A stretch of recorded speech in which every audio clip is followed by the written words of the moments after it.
favorite organizations in our community is Glenbrook. Glenbrook spent quite a bit of time and effort together with the Gates Foundation to put together and advocate for the Level 1 principles. And now I'm very excited to introduce Joanna to talk about the Level 1 principles for cross-border payments. So, Joanna.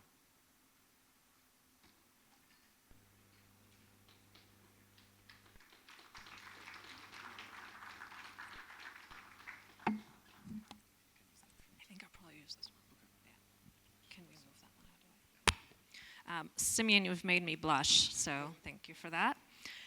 Good morning. That was not a very enthusiastic good morning. Good morning. Thank you.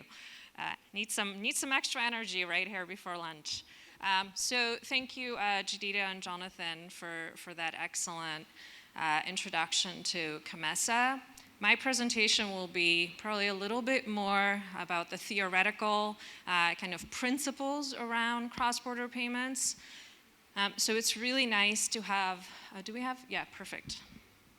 So it's really nice to have that very specific example in mind as we talk through some of the principles and practice level aspects of cross-border payments that we'll advocate for. So let me introduce you very briefly. Actually, I don't think I need to introduce this room to the Level 1 project, but just for purposes of everyone being aligned, the Level 1 project of the Gates Foundation is committed to ensuring that digital payments are responsive to end user needs, and those end user needs are useful, convenient, and affordable payments. And the means for achieving that is through inclusive instant payment systems. Now, one of the initial maybe focus for the Level 1 project when the principles were initiated was a focus on domestic inclusive instant payment systems. Of course, that thinking has evolved, and there is a recognition that end user needs for useful, convenient, and affordable digital payments of course also include the cross-border use case. So this is what we'll talk about today. Glenbrook was lucky enough to support the exercise of looking at the principles, practices, and apply what we call a cross-border lens on top of that to identify what are some of the more specific aspects, specific guidance that is particularly relevant across these principles in the cross-border context. So that's what I'll cover today. And I think we have, according to this very big clock, I have 28 minutes. I don't think I have to convince you of this kind of headline. Some progress has been made in improving cross-border payments and addressing the challenges that are well known, certainly to all of you in this community, which are high cost, lack of access by different types of institutions, transparency and cost and terms, as well as the speed of cross-border payments. Those are challenges that have been identified for some time now, and there are quite a few policy initiatives that are dedicated to looking at how these challenges may be addressed. The G20 roadmap for enhancing cross-border payments is perhaps the most prominent example of some of those policy initiatives. And the G20 has been at it for a few years to try to address these challenges and identify specific goals to achieve. Now, about 2 weeks ago, the G20 delivered its October update report and very clearly actually identified that the progress being made is slow. And some of the KPIs that they have identified for themselves are actually not going to be achieved. So is there more work for us to do? Yeah, there's quite a bit more work for us still to do. I'm not going to go through all of these. Some progress has been made, and these are specific statistics that I pulled out are kind of summaries that I've pulled out for remittances. Some progress has been made, but there is definitely more work to do. I'll just point you to kind of the blue quote here. which talks about costs of remittances, and specifically that person-to-person payments in sub-Saharan Africa, which are already the highest globally, and are now actually more costly than they were in 2023. So we certainly have our kind of call to action, pretty well defined. So what is the Level 1 project vision for cross-border payments? There are three high-level aspects to that vision. One is that the scheme develops the needed technical and institutional basis for any scheme participant to make cross-border payments. Well, what does that mean? Any DFSP that is connected to a domestic instant payment system, to the degree that the cross-border use case is supported, should be able to seamlessly make those payments, initiate those payments, receive those payments in a pretty seamless way without needing to make significant investments and apply significant additional effort. The second part of that vision is multilateral interlinking between domestic schemes is the foundation for enabling inclusive cross-border payments. I think this also came up in the previous panel. Some jurisdictions have implemented bilateral linking between different countries, and certainly those work, right? We have success that we can point to in a number of linkages, Southeast Asia examples being one. But we know that scaling bilateral linkages to many more countries can actually be quite expensive, right? So starting with the mindset of multilateral interlinking can help to address potential eventual cost of those bilateral linkages being implemented. So it's a mindset and a design element from the start. The third component of that vision is that there is an essential role for central banks to play in achieving inclusive cross-border payments. This is not the group that I think I need to convince of that being a critical component of the vision to enabling cross-border payments. This is certainly important in a domestic context, but it becomes even more important in a cross-border context where you're dealing with multiple jurisdictions.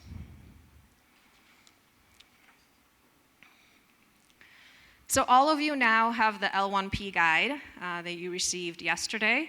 I'm not going to go through these 7 principles that have been identified for what is an inclusive instant payment system, except to say that all of these apply both in the domestic and in the cross-border context. So this is really the foundation for us in thinking about and building specific practical guidance on top of these principles. And just for kind of a structure for the conversation today, and also as you engage more with the updated Level 1 project content, this is how we've designed the guidance to support you in actually implementing, practically implementing the 7 principles. So we have the principle itself, the definition of the principle, supporting practices. I think we now have 33 or 32 practices that support those principles, and each one of those includes guidance that we provide. And all of that is part of the new revamped L1P.org website.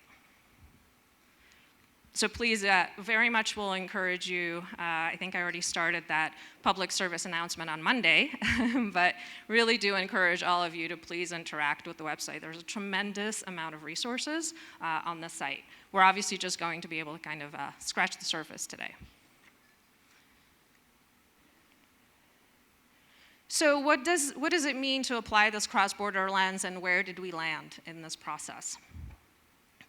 So we know that certain principles and practices take a heightened importance in achieving inclusivity in the cross-border context. This does not make the other principles and practices unimportant. In fact, they are all foundational, but there is additional practical guidance that is relevant to implementing them in a cross-border context.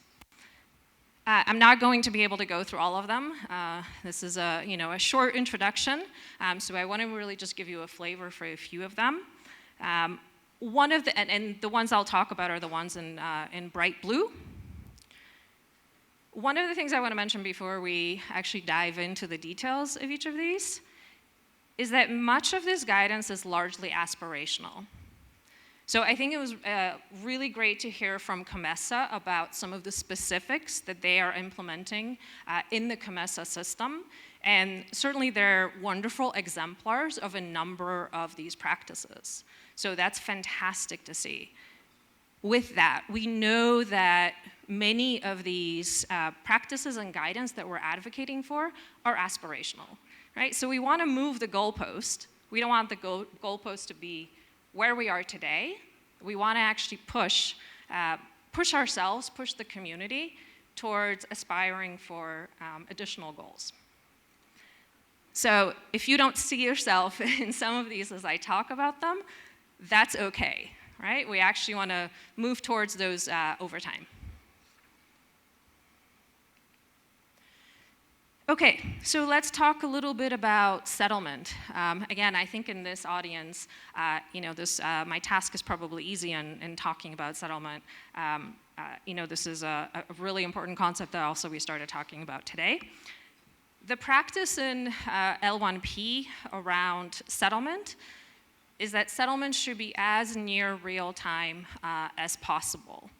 Right? So the goal of that is to ensure that, well, the definition of that is that balances between participants are resolved as quickly as possible.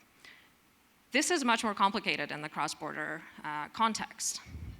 It's much more complicated to implement because of the different systems that are used for settlement. So many RTGS, as you know, don't operate on a 24/7 basis and may have different operating hours. So the endpoints for settlement might differ significantly. Oh, did I? Yeah. Might differ significantly. And so what is it that we're trying to address with some of this guidance, and I'll talk about the guidance in a second, and that's to reduce the FX settlement risk that arises in that cross-border context where settlement might need to incur in different currencies. So address the settlement risk as well as the high cost of settlement. So the two elements of guidance here are to only settle an obligation on one currency if the payment of the other currency also takes place. We refer to that as payment versus payment. And this is a method for minimizing FX settlement risk that certainly materializes due to FX rates fluctuations. The second component of this is to avoid costs introduced by converting into a third or intermediary currency, and that is, we refer to that as double conversion. We know that can lead, and we know this is familiar to many of you because it is the current practice in quite a lot of systems. That can lead to high cost of executing payments, and ultimately it leads to high cost for end users. There are some examples of each of those, actually. BUNA, the regional system in the Arab region, has implemented a PVP settlement model, and they have also implemented settlement in four Arab currencies as well as 2 international currencies. So DFSPs hold liquidity pools in those currencies, allowing them to actually settle in those currencies and avoiding double conversion. This is not an easy problem to solve. I'll keep saying that. Another example or another practice that I want to talk about is modern technical architecture under the interoperability principle. So the interoperability principle talks about the need for payments to include payments between wallets as well as banks, right? So including non-banks and banks in the system and ensuring that interoperability is not just eligibility of those participants, but that is also seamless ability to make those payments. And that requires a technical architecture. I am not a technical person, so, but really at the highest level, it underlines the importance of having common and standardized protocols for conducting cross-border payments to avoid delays, to avoid failures. We know failures in payments can be extremely costly. So the two elements of this guidance here are to design for that multilateral linking, and one of the foundational components of that is to utilize the ISO 20022 format, which is quite data rich and can contribute to that, that seamlessness. Plus, there is a significant amount of standardization and explanation of the protocols around ISO that can provide a really great foundation. The second component of this is provide all needed functionality for domestic and cross-border transfers.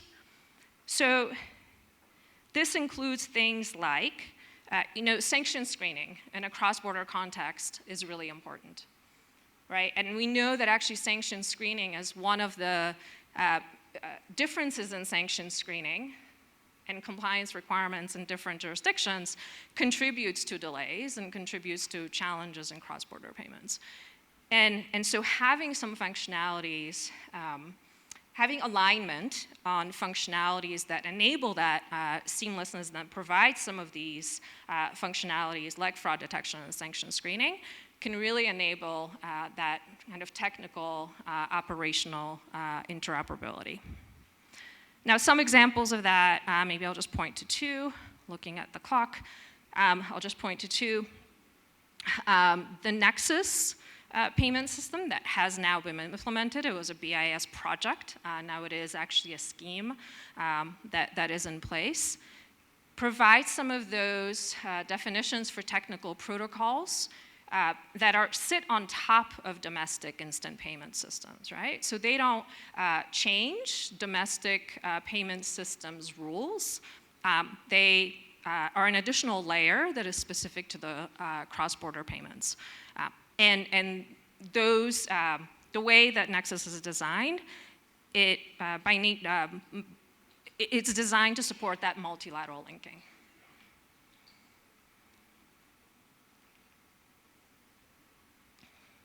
So safe payments, and specifically transparent terms. There are two, I think this is a really good example of the aspirational aspects of some of this guidance. So some of what we show, and we have a couple of examples on the next two slides. Some of what we're advocating for here is not yet done anywhere. This is one of the really good examples of kind of we want to move the goalpost forward. And that's two things. To use a shared cost disclosure methodology for all cross-border payments. There have been a number of efforts, and actually the G20 also has defined as one of its targets some standardization in how costs are displayed. However, we don't think that goes far enough because it still leaves space for providers and for the industry to present costs in a way that is actually quite difficult for end users to compare across different providers. So we're advocating for a shared cost disclosure, and I'll show what that means on the next page. And a key aspect of that is that the payer should be presented that cost, should be shown that disclosure prior to confirming a payment, right? So this should not be something that they see afterwards. They should see the full cost of providing, of sending the transfer before they agree to actually send the transfer. And the second component of this is to reference and display the benchmark rate in the disclosure. And I'll kind of show on the next slides why that contributes to the ability of end users. We think it will contribute to the ability of end users to compare cost more easily across different providers. Now we know actually COMESA is an example of some of what we're advocating for here. First, COMESA has committed to a 3% maximum cost of the principal value for our transactions. That's fantastic to actually make that an explicit goal. And the other component of that is to show terms to end users before they make the transaction. So that's a really critical element as well. Okay, so let's not speak too theoretically about the disclosure. Let's actually look at an example of one here.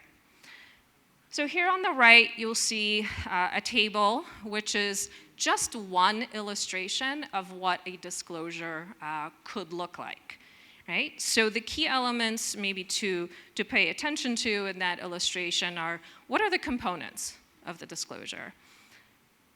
That should include the amount sent, right? And the amount in the sending currency, transaction fees for sending the transfer.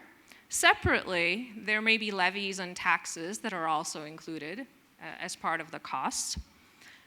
The FX rate that is actually applied to convert the sending currency into the receiving currency. The FX benchmark rate, and I'll get into that a little bit more in a second. Actually, the FX benchmark rate here is really critical. The FX benchmark rate is what's ultimately used to translate the amount received into sending currency so that you can calculate a total transaction cost in sending currency as well as a percentage of the amount sent in a way that's really comparable, right? So what we're advocating for is the FX rate itself that's going to be applied will differ by DFSPs, right? The FX benchmark rate should not differ by DFSPs. That's actually the critical part of that. This is something that should be standard, and it should be used consistently by all DFSPs.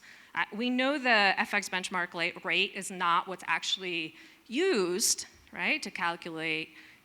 It's not the same as the FX rate applied, but it is really critical to then making the calculation to be able to compare costs across transactions. So you'll see a little maybe call to action here, and I think it comes out as pink over there. You know, this is one way that we think the disclosure can be structured, but we know that what is going to resonate in different markets and with different end users might differ, right? So, you know, that might reflect different languages and might reflect different literacy levels. And so really the call to action for all of you is to think about this disclosure in your own market context. Is this something that's going to work? What are some of the adjustments that should and could be made in order to make this a really useful tool for your end users in your market?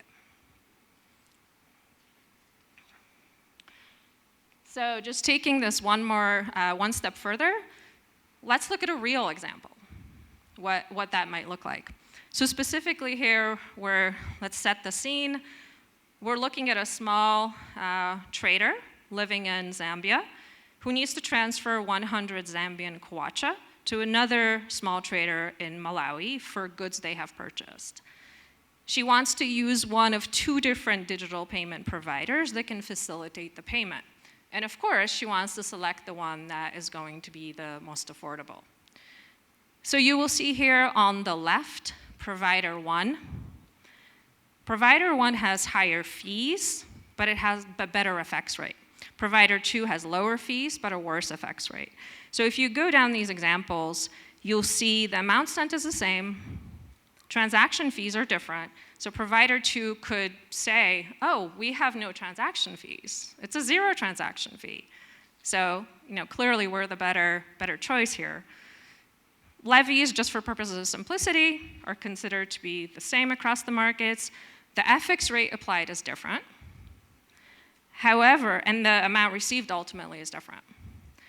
So then how do you translate into what actually is the cost in the sending currency? And this is where the FX benchmark rate comes in, right? So the rate applied here to do the conversion is the same rate.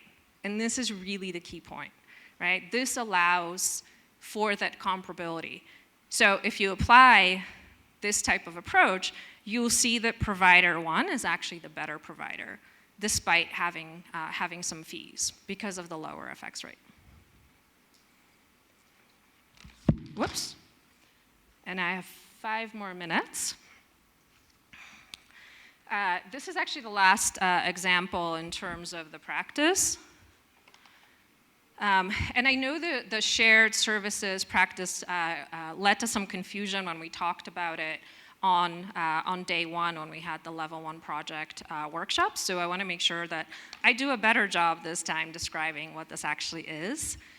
What we mean with shared services is that the scheme at the center provides complementary tools that make certain capabilities easier, certain activities easier for DFSPs.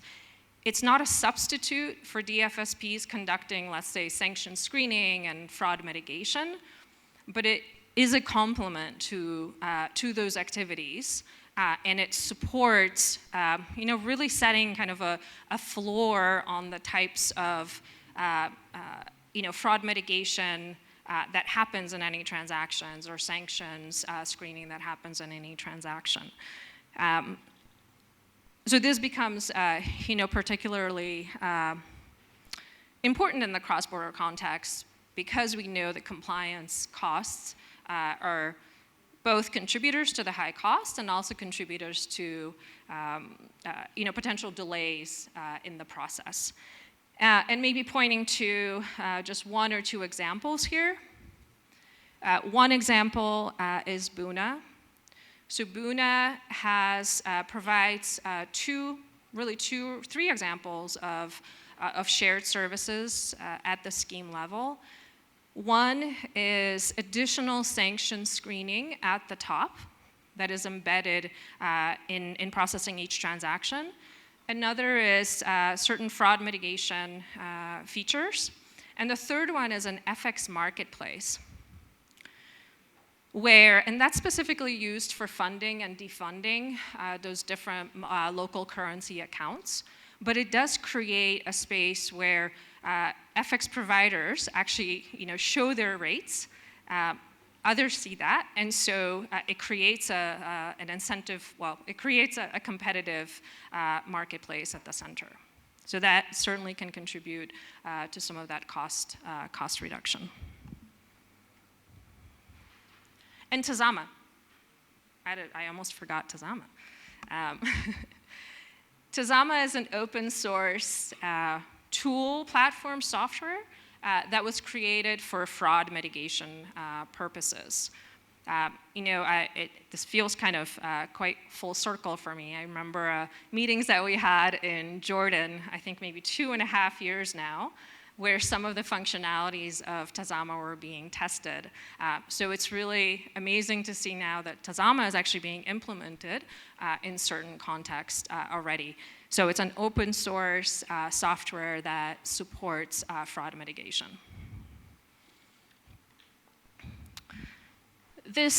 How am I doing on time? Okay, 2 minutes. So here I'm not going to go through all of this. I'm not sure why the colors are a little funky. There's nothing particular about some of those that are in blue. This really just provides, I only walked through 4 examples here, 4 principles, 4 practices. There are more examples, there is more guidance that's provided on the website. If you go to the Lens content on the L1P website, you will actually see the full report that this discussion is based on. So you can dig into a lot more detail and actually see a lot more examples and a lot more context for what I've talked about at a really, really high level as part of this. So lots more elements to the guidance here. And then just to wrap up, I have just 2 examples. I probably don't really need to cover this one. I think Jonathan and Jadida already alluded to most of these, but I think it's important to highlight how COMESA is already aligning to a number of these elements. So for one, Jonathan talked about the importance of stakeholder engagement. Both of you actually talked about the importance of stakeholder engagement. That is critical. That is critical to ensuring that there's buy-in into the scheme rules and an understanding of the scheme rules. So that was a big part of COMISA's process. And in the safe payments realm, I think I already mentioned this first one here, where the scheme requires that the total cost to the payer is less than 3% of the value of the principal amount. And also DFSPs are required to show the cost prior to transactions being implemented or initiated. We didn't talk about simplified customer due diligence. Important topic, also a pretty complicated topic. We could spend an entire session at a minimum talking about that. What I want to highlight here is a really innovative approach that COMISA has implemented, which is supported by the Mojo Loop technology, which is called Agreement of Terms. And this supports the sending DFSPs having confidence that the intended, sending DFSP and ultimately the sender, having confidence that the account, the receiving account, is a valid account where the value is going to be sent. And so that prevents potential failures that might happen later in the process. So it gets ahead of one of the sources, potential challenges of, or sources of failure. Okay, and last, I mentioned some of the features of the Buna system. Let me just highlight a couple more here. So one is the near real-time settlement, and both in that Buna supports PVP settlements, so payment versus payment, and that the settlement happens in multiple currencies. So it happens in those six currency types. Second, for interoperability,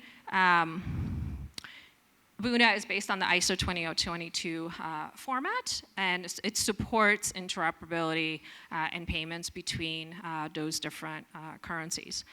Low fees for end users.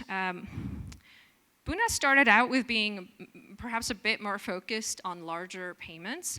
Over time, there has been a recognition of how important it is to support remittances and lower value payments. And so to reflect that, the scheme fees have also been adjusted to lower those. The fees charged to DFSBs have also been lowered over time. And finally, I think I mentioned these last three already. So centralized screening for AML and CFT, as well as that FX marketplace. With that said, these are wonderful examples, and we hope over time, maybe next time we're here at the Mojo Loop convening, we'll have many more examples, and also the list of illustrations, both for COMISA and for Buna, will be even longer. So I am out of time. There's a big red sign jumping out at me here. Happy to answer any questions. After the presentation, I'm around until the end of Thursday, and please also reach out even after the convening. So thank you.